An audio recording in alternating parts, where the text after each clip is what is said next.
Another commonly prescribed barbell exercise for Salem kettlebell students is a bent over barbell row.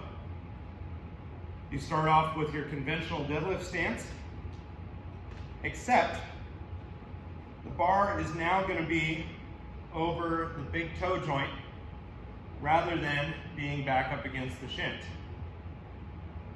This is because I'm now pulling up my legs rather than simply extending my legs. Also, unlike your deadlift stance, this one is going to be quite a bit hingier. There's still some softness in the knees, but I'm mainly folded forward nearly to parallel with the ground. So my spine is nearly parallel with the floor. I'm going to get my grip set probably about the same as my conventional deadlift, maybe a little bit narrower, maybe a little bit wider. I'm going to take my big belly breath and I'm going to squeeze the bar up to my belly button. A little pause and then back down.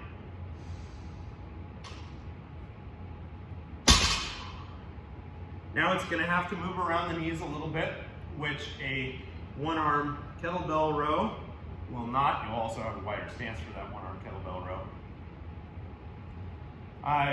So it's a little bit tricky, but if you're to the point where you're ready to practice rowing with the barbell, you can handle a little bit of trickiness. In terms of grip position, whether that's double overhand, double underhand, or for some reason mixed, that really depends on your individual elbow function and anatomy and shoulder function and anatomy. There will be one that feels probably a little bit better, like you can move more weight or do more reps or just get through a workout more comfortably. You can play around with it. If you've got some weirdness going on, we might have to look at a different barbell, the Easy Curl bar, which has some angles that you can grip on that might be a little bit more friendly. Or you might use a special neutral grip bar to perform your barbell rows. We have one of those here. Chances are that during this time when you've got the bars rented out, basically, I think I still see the cambered bar or the neutral grip bar over there, so we don't have anybody borrowing that right now. But those other grip angles, either neutral or semi-supinated or semi-pronated, that you can use with either the neutral grip or the Easy Curl bar, might be a little bit friendlier on your elbows.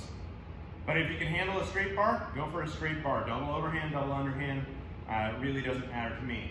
The thing that I've noticed about the bent over row the most is that while it does require something of my back muscles, obviously, because you're pulling,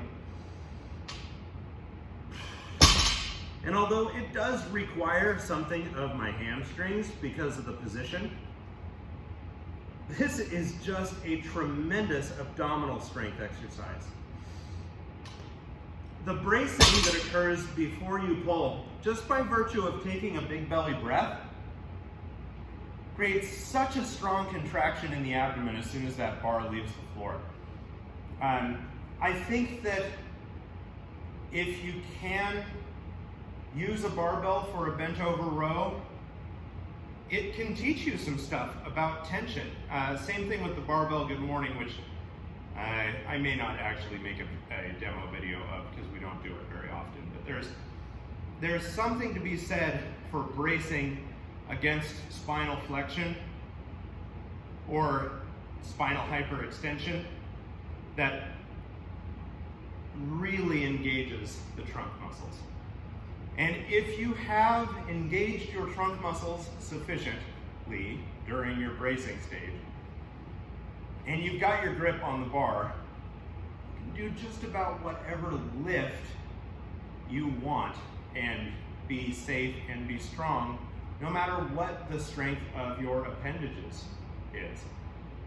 Because strength comes from the inside out.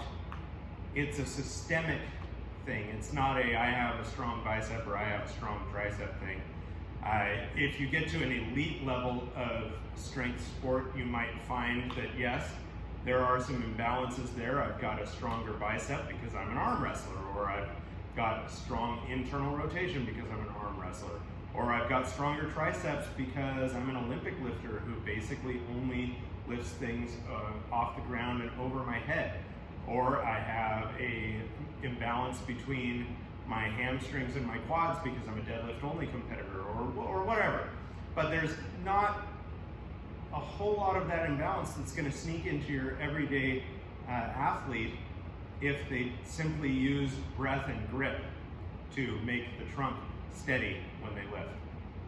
So that's the barbell row and some other trivia that I think needs to be covered. Each one of these videos has some little coaching point, not deliberately attached to it, but just in my ramblings, which is very much how I coach. So, although they're not the greatest quality videos and there's a lot of me standing around, I think they're worth the watch because I like hearing myself talk, and more than that, I like instructing you. So, if you're willing to listen, do it.